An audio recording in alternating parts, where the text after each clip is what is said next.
1 Tessalonicenses, capítulo 1, dos versos 6 até o 10, mas, por causa do tempo, não sei se dará para fazer tudo, e se não, continuamos semana que vem, não tem problema não. Gente, quem conhece um influencer?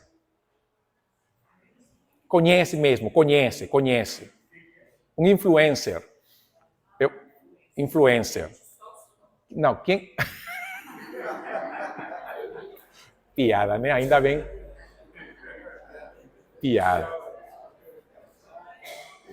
mesmo. Gente, um influencer, basicamente esse termo existe, né? Mas na internet ele ficou bombástico por causa daqueles que geram algum conteúdo de valor. Seja para ensinar algo, vender um produto, mostrar tendências, ensinar alguma coisa, até vencer joguinho. Você já viu tem pessoas que gravam vídeo de como vencem fases do jogo. Quem jogou videogame em algum momento sabe, às vezes, o quão valioso isso é. Quem nunca jogou videogame nem sabe o quão importante isso é. E aí vai a lista, né? Alguns deles, e a gente não vai falar de nomes, você conhece muito bem, são considerados prejudiciais. É claro que aquele do joguinho nos momentos de urgência não é. Mas se a pessoa ficar ligada o tempo todo, aí já dá problema. Por duas razões. Vai perder tempo e, segundo, vai perder a graça do jogo, pois. Tão maravilhoso você ter a dificuldade de vencer, conseguir vencer. Aí a pessoa dá, na segunda tentativa, eu vou assistir o vídeo do fulano para ver como é que venceu. Ah, não, gente, dá seu maior esforço. Na 20ª, na 50ª tentativa, vai no influencer. Dá tempo. Mas tem alguns, gente, que os seus valores e princípios são contrários à palavra de Deus.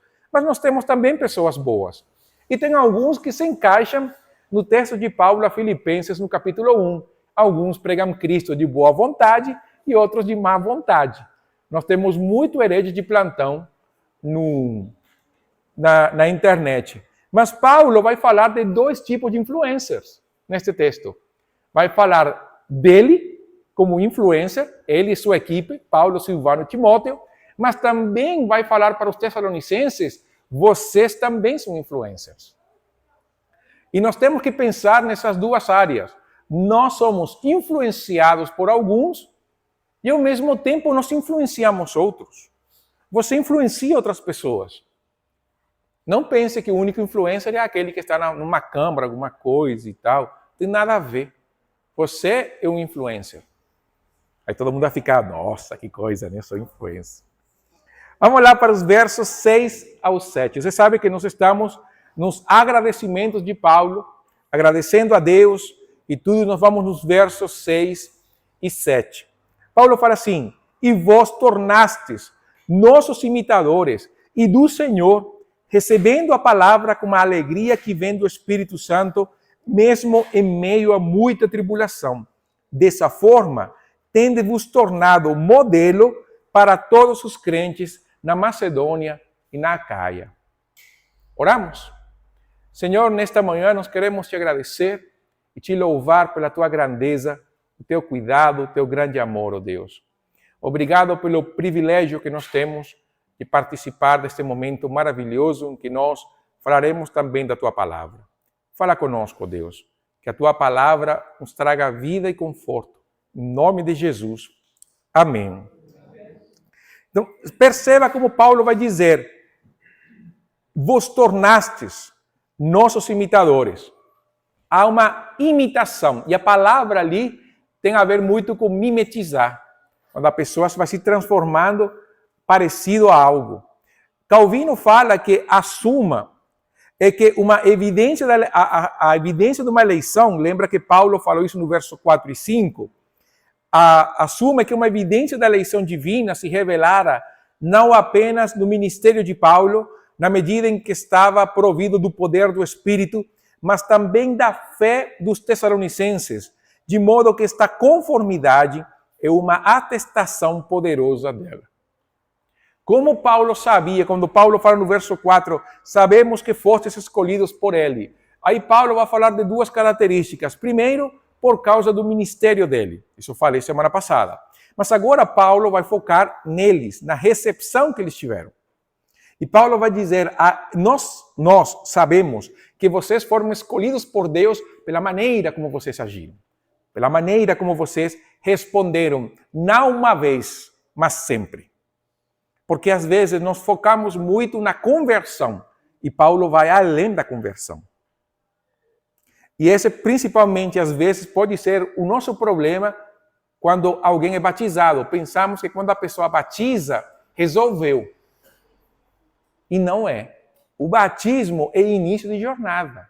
Se você cuidou de alguém até o momento do batismo, depois do batismo, o cuidado deve ser redobrado. Você deve cuidar ainda mais. E nós temos a tendência que batizou, nós relaxamos. Não é para relaxar, é para prosseguir. Mas Paulo então vai falar no verso 6 de mais um tripé. Lembra que na semana passada eu falei do tripé da fé, da esperança e do amor. Lembra? Quem veio?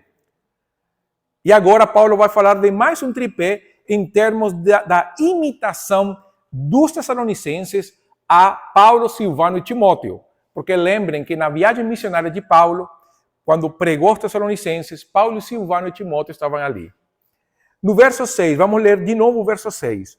Vos tornastes nossos imitadores e do Senhor. Então, há uma imitação dupla. E aqui nós lembramos de Paulo. O que Paulo escreveu aos Coríntios? Sedem, pois, os meus, assim como eu sou de Cristo. Então, Paulo vai falar, vocês nos imitaram, assim como imitaram o Senhor. Por quê? Porque a vida de Paulo, a vida de Silas, a vida de Timóteo, quando eu falo Silas, é Silvano, ok? Para alguém não vai falar, pastor, eu falo Silvano, agora é Silas. É a mesma pessoa. É como falar Roberto. É o mesmo nome com pronúncias diferentes. Fazer a piada, né? Não tem como perder a piada. Tem como, né? Paulo vai falar, a primeira coisa que eles fizeram, eles receberam a palavra. É o que ele vai dizer, recebendo a palavra. O que Paulo quer dizer com receber a palavra? Crer. Primeira questão, crer. Paulo fala, nós sabemos que vocês são eleitos do Senhor, porque vocês creram. A segunda questão que ele vai dizer, no verso 6, receberam a palavra com a alegria que vem do Espírito Santo. A palavra de Deus, quando entrou no coração dos Tessalonicenses, gerou neles alegria. Uma alegria que está além de qualquer compreensão. Por quê? Porque ela foi experimentada, e é o terceiro ponto, no verso 6, em meio a muita tribulação. E essa alegria é o que Marshall vai dizer que era experimentada no contexto do sofrimento e capacita o crente a suportar o sofrimento e não ser vencido por ele. E nós temos que experimentar essa alegria que vem do Senhor. A alegria que vem do Senhor não é somente quando cantamos a alegria do Senhor é a nossa força. Porque quando nós estamos contentes e cantamos a alegria do Senhor é a nossa força, aí claro que todo mundo é feliz. Mas se no momento de tristeza, dificuldade e tribulação, nós conseguiríamos cantar essa música. A alegria do Senhor é a nossa força.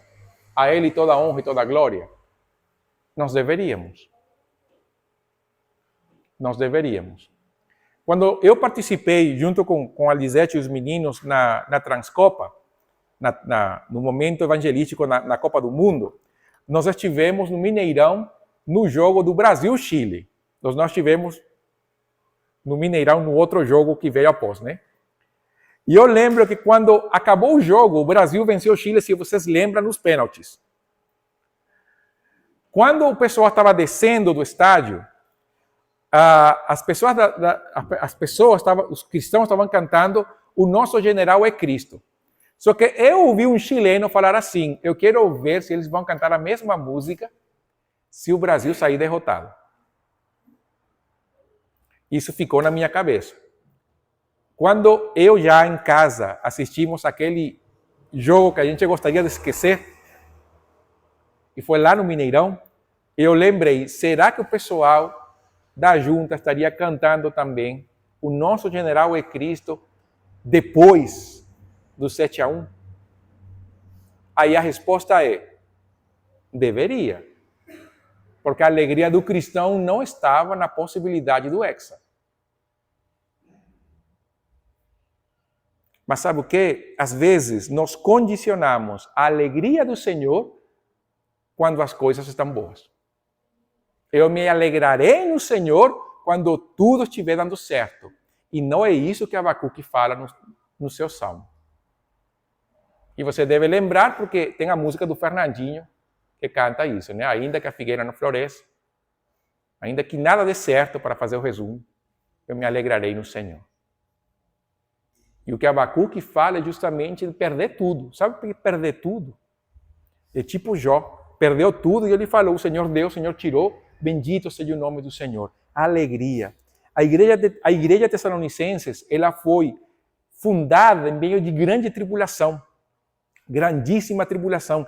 E Paulo fala, sabemos que vocês foram eleitos do Senhor, não somente porque vocês creram, mas também porque experimentaram a alegria que vem do Senhor no meio de grande tribulação.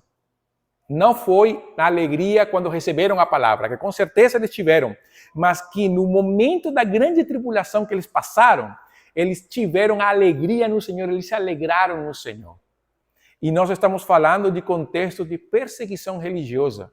Nós nem estamos falando de contextos parecidos aos nossos, que mesmo assim abalam a nossa alegria do Senhor. E Paulo fala, vocês nesse aspecto nos imitaram. Porque se alguém sabia se alegrar no meio das tribulações, era quem? Paulo. Lembramos de Filipenses capítulo 4, quando ele escreve à igreja, olha, recebi a oferta de vocês, estou cheio, mas quer saber, eu aprendi a viver sem importar a minha condição. Sei estar bem na abundância, na fraqueza, com muito ou com pouco. Por quê? Porque tudo eu posso naquele que me fortalece. E o contexto de todo o poço naquele que me fortalece é justamente o contexto de que, sem importar a condição da vida onde eu estou, a minha força e a minha razão de viver é Cristo. Aí tudo eu posso. E não é, eu vou ter que levantar este púlpito para mexer aqui por causa do ensaio. Não, tudo posso naquele que me fortalece, eu vou conseguir levantar. Não é isso é herético, não faça isso. É herético. Agora, você está num momento de grande tribulação, de dor, de aflição, e você fala, não, eu vou seguir em frente. Por quê? Porque a força, minha força vem do Senhor. Aí sim, esse texto está bem aplicado. E Paulo fala, vocês aprenderam conosco e nós louvamos a Deus por isso. Veja como Paulo se coloca como o exemplo. E agora, verso 7. Dessa forma, tendes vos tornado modelo para todos os crentes na Macedônia e na Caia. Quem agora é exemplo? Os tessalonicenses. Onde? Nas regiões da Macedônia e na Caia, que se a gente traduzir para o tempo presente, é na Grécia e na Macedônia, Macedônia do Norte. Toda essa região da Grécia foi influenciada pelos tessalonicenses. E ali estavam a igreja de Bereia, a igreja de Atenas, a igreja de Corinto. Essas igrejas receberam a influência não de Paulo, não de Silas, não de Timóteo, dos tessalonicenses. Perceberam esse detalhe? Essa igreja que foi plantada sob grande tribulação, estava influenciando a sua região por causa justamente da fé e da alegria no meio do sofrimento. Se transformaram em um exemplo vivo do poder transformador do Senhor nas vidas dos gregos. Aí aquela coisa, se Tessalônica conseguiu, então nós conseguimos, porque é o mesmo Deus, é o mesmo Senhor. Se eles, apesar das tribulações, conseguiram se mantiver a sua fé, então eu também vou lutar pela minha fé. Eu vou dar a minha vida por Cristo. Eu vou continuar fazendo isso. Essa coragem havia sido tão ilustre que outros crentes haviam tomado emprestado deles uma regra de perseverança. Isso não fui eu, foi Calvino que escreveu isso. E essa palavra de exemplo, você vê que na minha versão é modelo. E é justamente essa ideia. A igreja tessalônica se transformou num molde, numa forma, onde todos procuraram se encaixar. Eles são o padrão de um cristão. E Paulo fala, eu tenho muitas razões para me alegrar, mas uma das razões é, vocês conseguiram criar um modelo de vida, um padrão de vida que as cidades circunvizinhas conseguem se espelhar em vocês. Já pensou se as pessoas falassem isso de nós? As igrejas circunvizinhas, as cidades circunvizinhas, olhassem para nós e falam, olha o exemplo da PIB. O exemplo de fé, perseverança, de alegria no meio do sofrimento. Quer saber? Não é que a gente vai vir a fazer mentoria, o que a gente ouviu ontem, né, Paulo? Mas nós queremos imitar a fé deles. Nós queremos imitar a vida deles. Nós queremos saber como é que é. Nós vemos neles o exemplo de Cristo, então nós queremos. Nós precisamos. Nós devemos fazer isso. Não porque sejamos melhores, gente, sino por causa do próprio Jesus.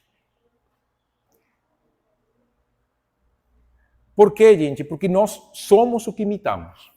Você sabe disso. Você e eu somos o que imitamos.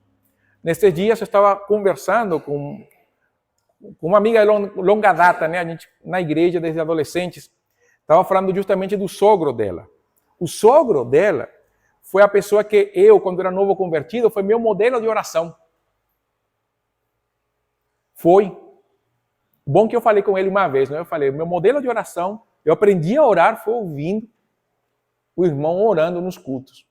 Eu não sabia orar, era um novo convertido, eu não sabia como. Aí eu via ele orar, e eu entendi que o jeito que ele orava era o certo, não me pergunte como. Mas eu procurava imitar alguém. Eu vi nele uma pessoa digna de imitar. Imitava a oração dele. Eu tentava não ser uma cópia, entenda. Mas, se alguém reparava a estrutura de oração, era idêntica. E por anos foi o meu padrão. E ele foi um dos vários que serviram como inspiração para eu dar aula de EBD. Dos vários modelos. Então, nós precisamos modelos a imitar. Você precisa ter um modelo a imitar. Se nós vamos para Hebreus e para Pedro, eles vão dizer que os nossos modelos são os nossos líderes. E aqui é onde vem a palavra para os líderes da igreja. Eu, inclusive, como pastor da igreja, nós precisamos ter vidas dignas do Evangelho. Todo aquele que está na liderança da igreja, seja o pastor, os diáconos, professor de EBD e aqueles que estão em cargos de liderança, tem que entender que eles são os exemplos vivos de uma vida que agrada ao Senhor.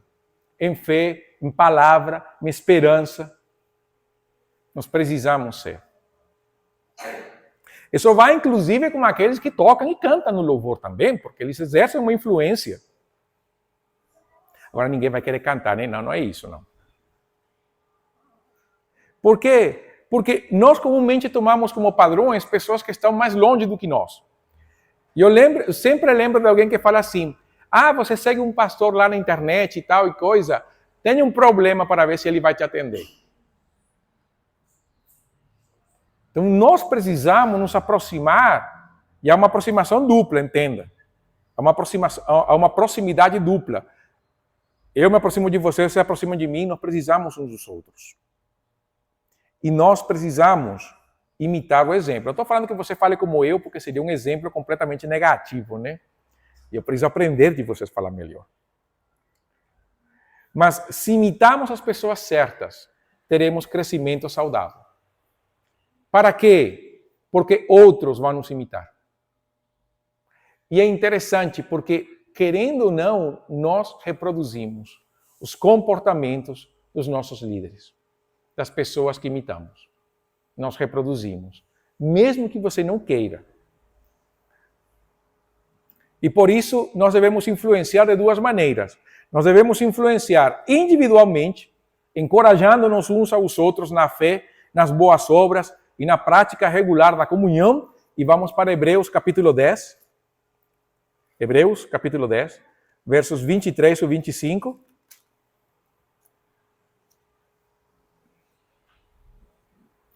Quando fala assim, sem vacilar, mantenhamos inabalável a confissão da nossa esperança, pois quem fez a promessa é fiel. Pensemos em como nos estimular uns aos outros ao amor e às boas obras. Não abandonemos a prática de nos reunir, como é costume de alguns, mas pelo contrário, animemo-nos uns aos outros, quanto mais vedes que o dia se aproxima. Você vê que duas vezes o autor usa uns aos outros. É uma influência individual. Você deve influenciar outro aqui na igreja. Você deve. Esse é o papel. Não pense que é somente meu. Você deve influenciar outro. A quem você vai influenciar e como você vai influenciar, isso fala muito do seu caráter, da sua integridade de vida. Mas também nós podemos, como nós vemos no caso dos Tessalonicenses, influenciar coletivamente. E nós precisamos, como igreja, sermos uma influência nesta cidade e nas cidades circunvizinhas. Por exemplo, Guarará.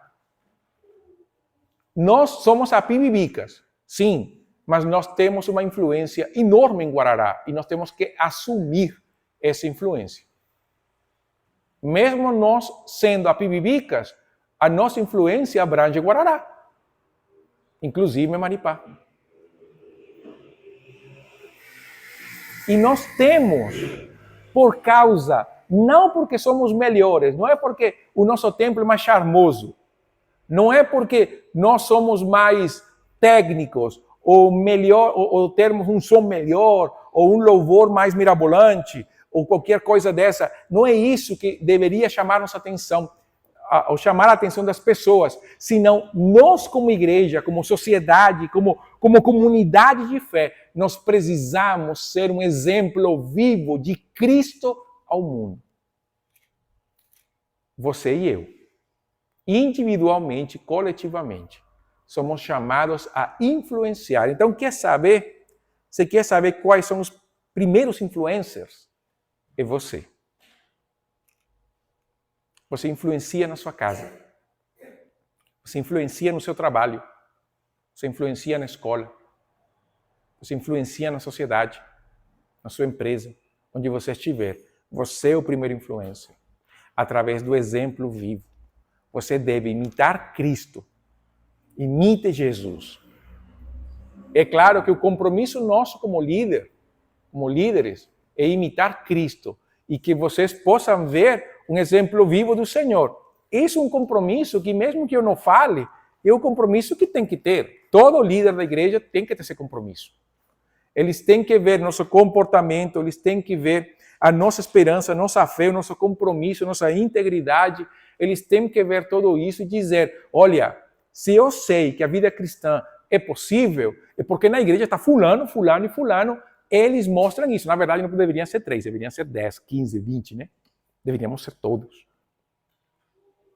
E as pessoas na rua deveriam dizer, nossa, aquela igreja, mesmo que o pastor fale embolado, o pessoal tem uma vida de fé. Eles vivem o cristianismo. Eles não andam com uma visão assim, meio estranha, meio esquisita do evangelho. Eles vivem o que pregam. Eles se comportam como aquilo que são. Filhos de Deus pela fé. Eu quero me juntar a eles.